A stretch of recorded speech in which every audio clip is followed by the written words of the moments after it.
ওয়ালাইকুম আসসালাম ওয়া সম্মানিত রাহমাতুল্লাহ। শায়েখ, আমি জি, মহারাষ্ট্রের মুম্বাই থেকে উল্লাসনগর। জি, আমার মাশাআল্লাহ। প্রশ্নটা হলো, আমাদের মুর্শিদাবাদ এলাকায় আহ বলেন। কি করে মানে আমাদের মুর্শিদাবাদ এলাকায় কেউ যদি মারা যায়, তার প্রতিবেশীরা 150 করে টাকা তোলে। তারপরে প্রায় 22-23 হাজার মতো টাকা ওঠে। তারপরে খানা, একটা খানা করা হয়। তো এই খানাটা কি সাধারণ মানুষের খাওয়া যাবে, গ্রাম্য খানা মানুষের বা এমনি যারা ভিন গ্রাম থেকে আসে তাদের? খানাটা কে খায় বা কারাকে খাওয়া হয়? খানাটা অন্য গ্রামের যারা আসে তাদের জন্য ব্যবস্থা করা হয়। প্রতিবেশী দূরের যারা, লোক, অন্য গ্রামের যারা আসে, মানে দূরের দূরের লোক যারা মেহমান আসে, না গ্রামের লোকেরাই, গ্রামের আশেপাশের লোকেরাই? গ্রামের আশেপাশে এবং দূরের দুজনের জন্যই করা হয়, এবং গ্রামের মানুষরাও খায় ওই খানা।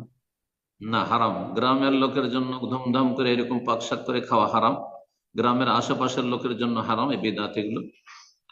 আর যদি মৃতের বাড়ির যারা রয়েছে, হ্যাঁ, শোক সন্তপ্ত, তাদের জন্য এই খাবার তৈরি করে খাওয়ানো হয়।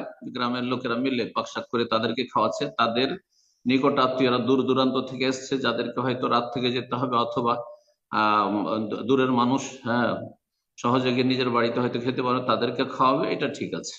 মৃতের পরিবার এবং তাদের নিকট আত্মীয় যারা দূর থেকে এসেছে, মেহমান, তাদেরকে শুধু খাওয়াতে পারবে, সেটা নিজের বাড়ি থেকে পাকশাক করে নিয়ে এসে দিলে এটা বেশি ভালো, সুন্নাহর কাছাকাছি।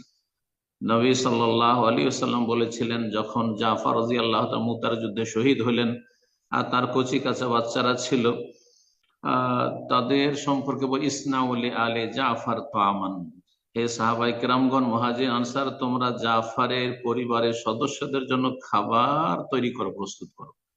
সেটা বাড়িতে বাড়িতে অল্প অল্প করে খাবার তৈরি করে দিয়ে পাঠিয়ে দিলে এটা সবচেয়ে ভালো। তাহলে এই ভোজের আকার ধারণ করলো না, আর গ্রামের লোক খাওয়ার সুযোগ পেল না। এটা করবে। আর যেটা আপনাদের এলাকায় করেছে, এটা বেদাতি এলাকায় করছে, অথবা বেদাতি কাজ করছে, যারাই করুক না কেন বেদাতি কাজ করছে, এটা জায়েজ নয়। আল্লাহ তাআলা আলাম।